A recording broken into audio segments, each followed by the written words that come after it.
Excited to introduce our next speaker, Coetzee. She is the manager of psychometrics here at Touchstone Institute. So Karin has been at Touchstone Institute since 2017 after graduating from OSCE, University of Toronto, with a master's degree in developmental psychology and education. As I mentioned, she's currently manager of psychometrics and leads exam quality assurance, maintenance, and development within the team, as well as research projects of value to the field of assessment. So today, Karen will be sharing Touchstone Institute's experience and learnings with the virtual OSCE format. Thanks, Shannon. I'll just get set up. All right, so good morning, everyone. And I'll be beginning my presentation with a question to a topic that has obviously sparked quite the polarized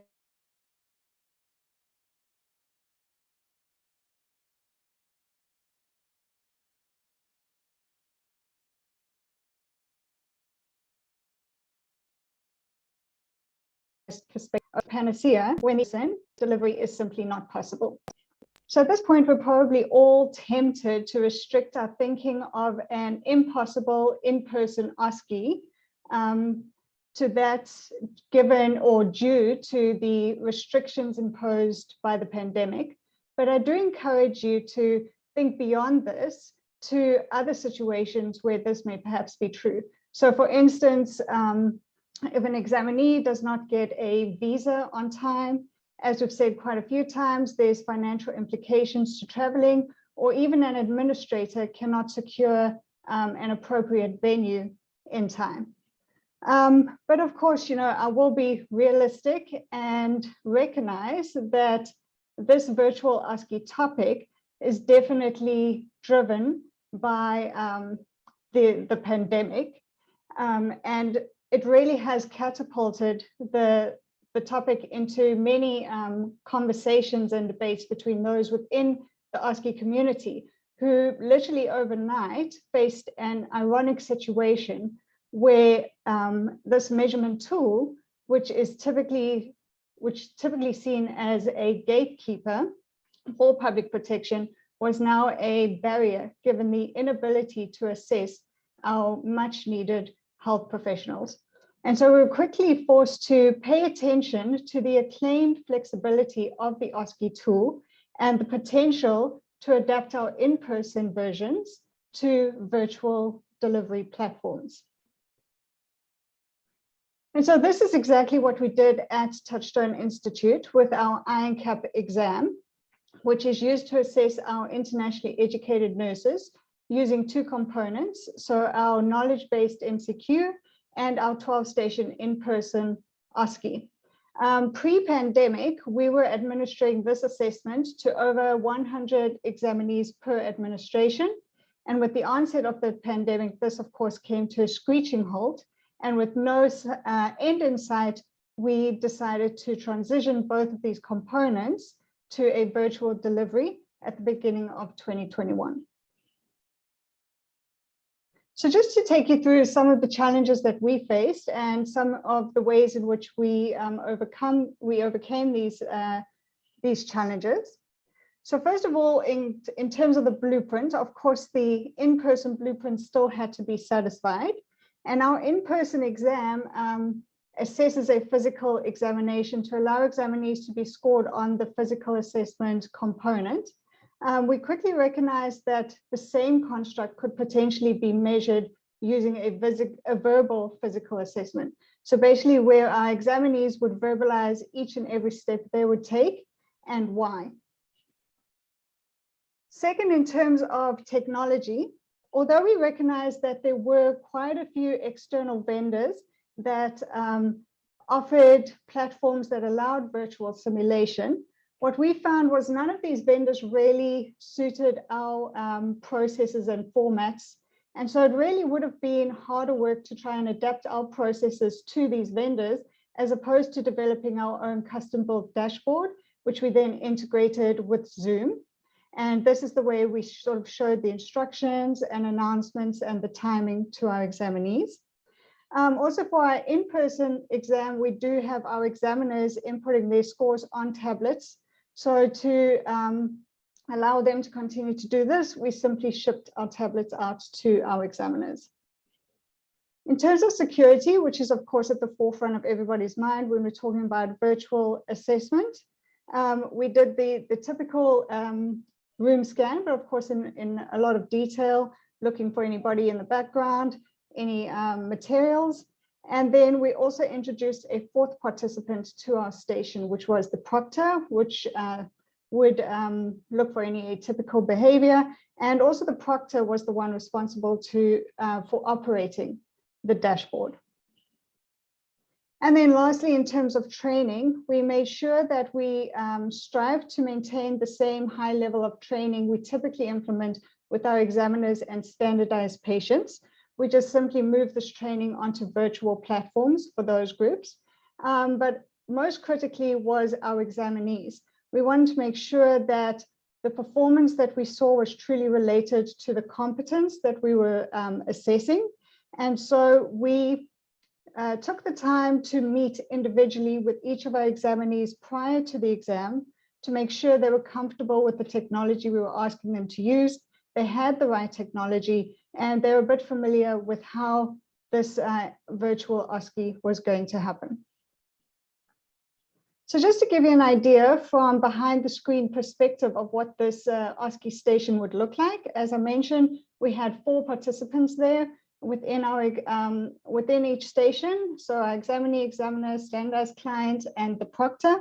And then to the left, just to give you an idea of the customized dashboard that we had developed, which showed the instructions, it showed the announcements, as well as the time for each station.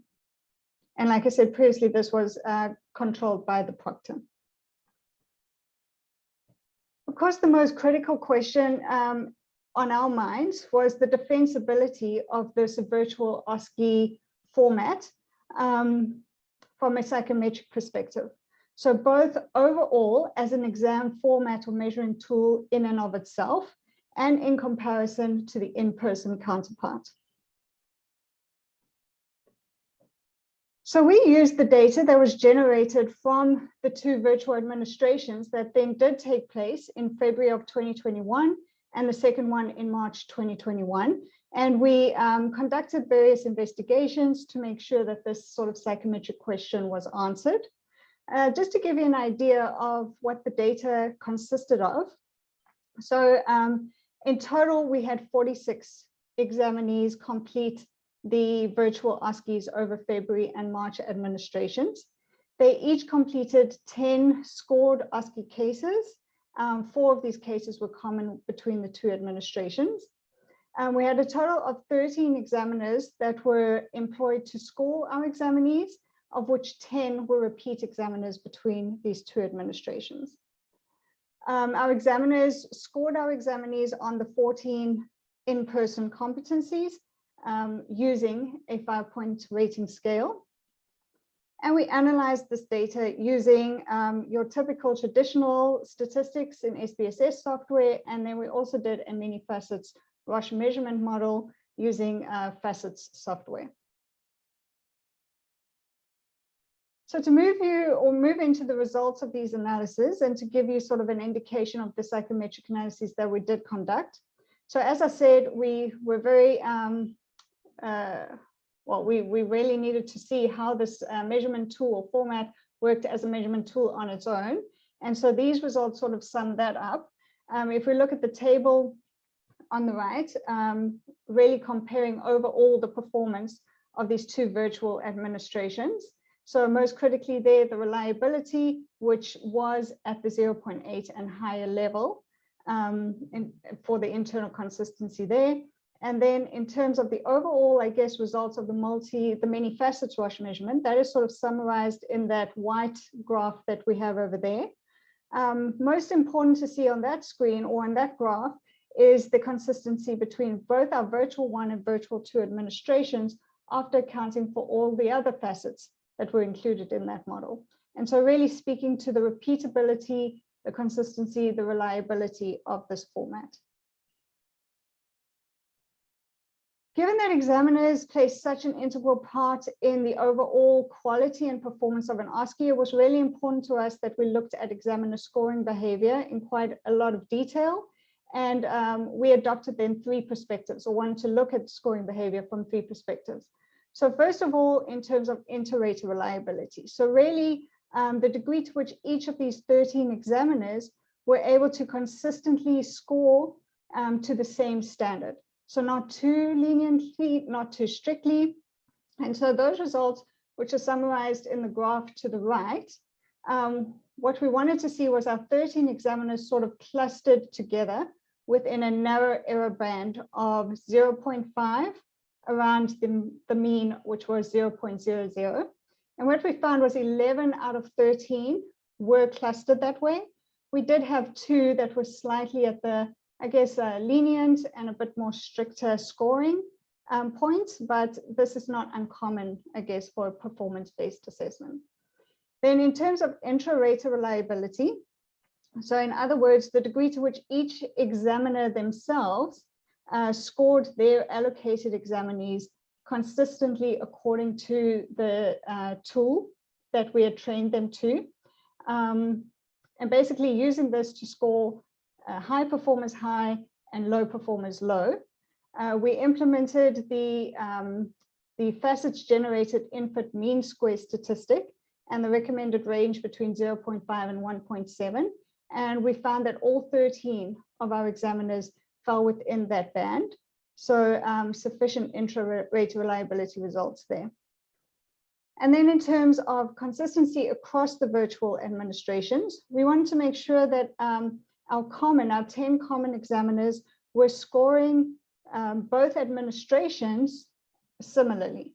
So they weren't showing any bias in terms of the administrations. And here we use the bias statistic that is also generated through facets, where a t-value of greater than 2 or -2 would show significant bias.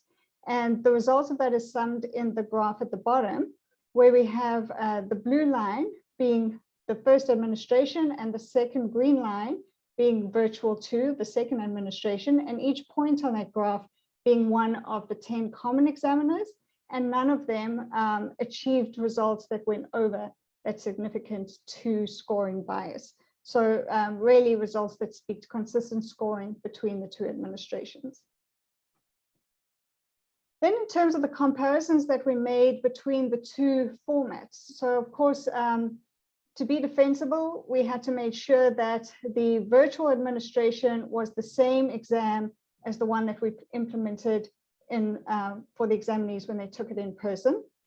And so overall, those results comparison is summarized in the table at the top. Typically for our in-person OSCEs, we do achieve at that critical reliability value of 0.8 and above. As the table shows, an average of 0.84 for our in-person, and we actually got the same reliability results for our virtual administration on average. So we're happy with that. We also wanted to make sure that each of the stations that were being administered in a virtual format were really the same station that was administered as an in-person station.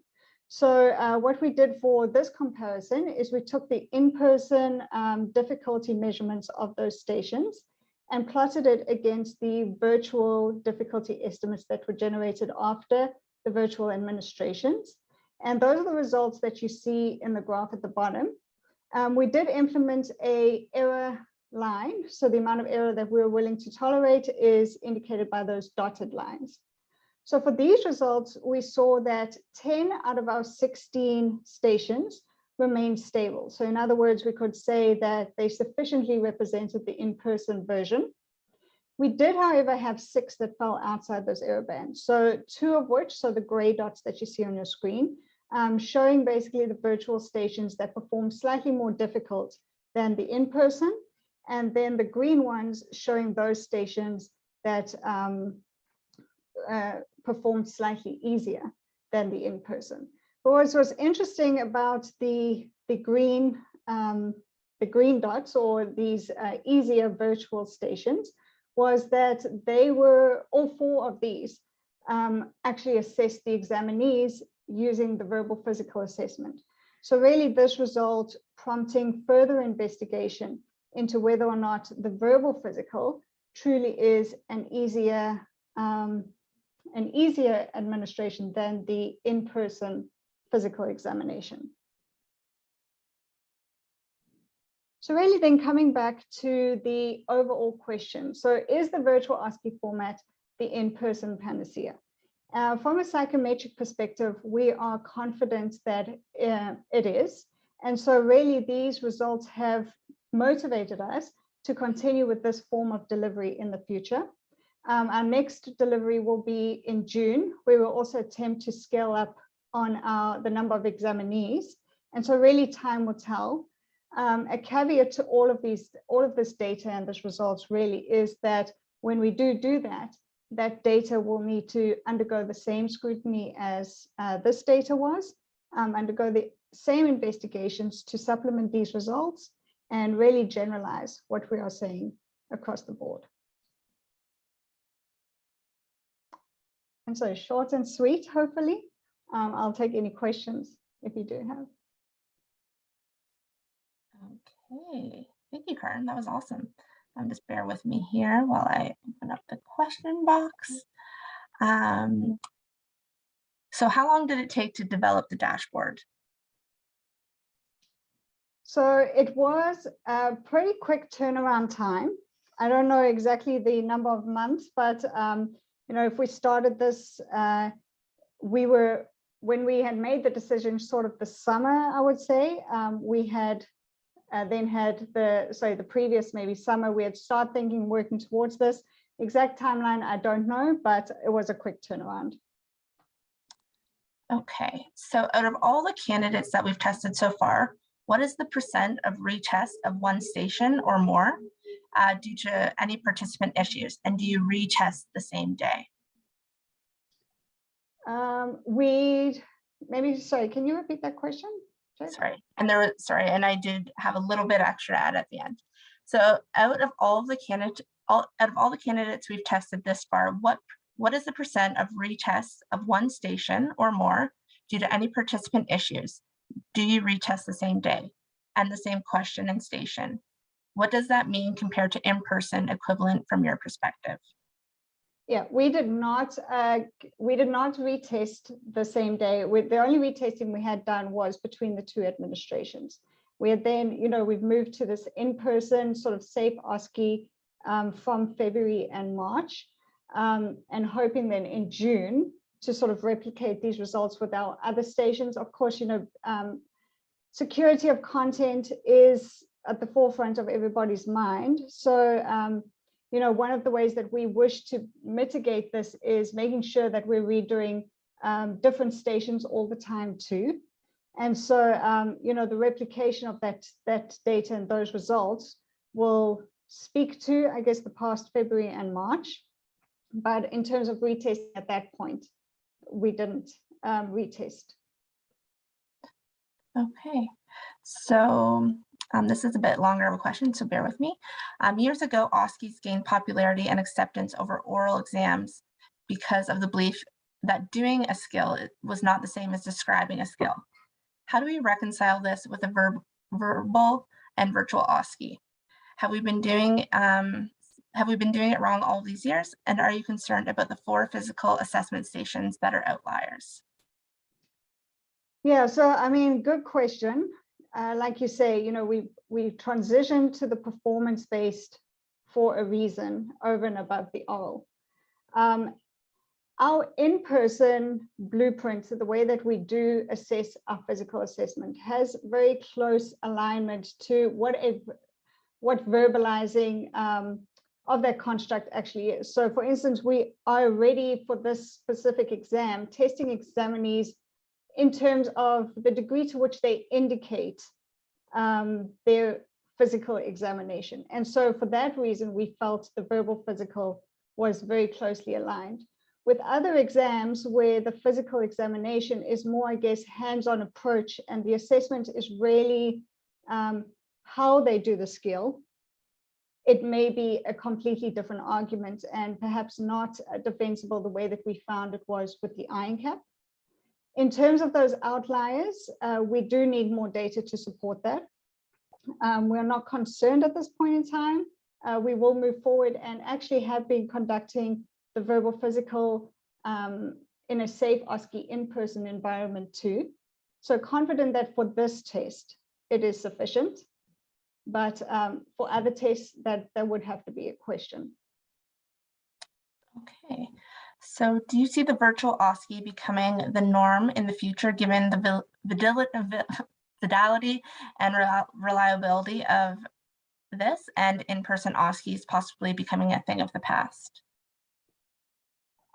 We've had this debate, I think, back and forth in-house, and probably at this point don't feel that it's going to replace an in-person, but rather, gives us that opportunity to implement a hybrid approach, and really to answer that question of, or to provide that opportunity of accessibility to those situations where examinees find it impossible to travel. So given the equivalence of this format, probably not replace the in-person, but definitely supplement for those who cannot make it to on-site at this point. Okay. And then what is the solution for an examinee that encounters unstable internet connection in the middle of a procedure?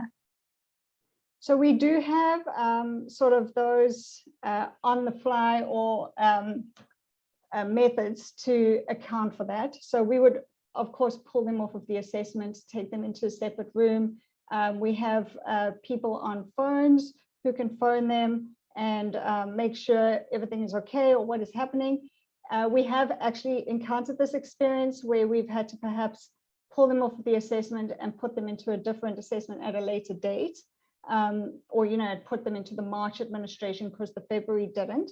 So it is situations that we work through, but pretty thoroughly to make sure that we did have those sort of solutions in place should that happen, because of course it is going to happen, and not thinking it's going to happen is failing to plan. Okay, so we do have a couple more minutes if there's any other questions for Karin.